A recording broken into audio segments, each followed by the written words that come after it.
2011 সালে ক্ষমতা আসার পর আপনি যদি দেখেন, আপনি যে বলছেন রাজ্যের স্বাস্থ্য ব্যবস্থা প্রশ্নচিহ্নের মুখে, এটার সাথে আমি একমত নই। কটা মেডিকেল কলেজ হয়েছে, কটা সুপার স্পেশালিটি হাসপাতাল হয়েছে, বিনামূল্যে চিকিৎসা হচ্ছে, স্বাস্থ্যসাথী কার্ড হয়েছে।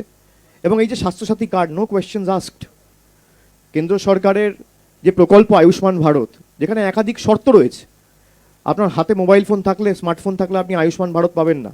বাড়িতে দু চাকা থাকলে, মোটরসাইকেল থাকলে পাবেন না, ফ্রিজ থাকলে পাবেন না। আমরা স্বাস্থ্যসাথী কার্ড সবাইকে দিয়েছি, জাতি দলমত বর্গ বর্ণ ধর্ম নির্বিশেষে। কোথাও একটা ঘটনা ঘটলে সেটা অত্যন্ত দুঃখজনক। রাজ্য সরকার তার তরফ থেকে অবস্থান স্পষ্ট করেছে, তদন্ত কমিটি গঠন করা হয়েছে এবং তদন্ত চলছে। যদি কারোর গাফিলতি এখানে পাওয়া যায়, তার বিরুদ্ধে কঠোর থেকে কঠোরতম ব্যবস্থা নেওয়া হবে।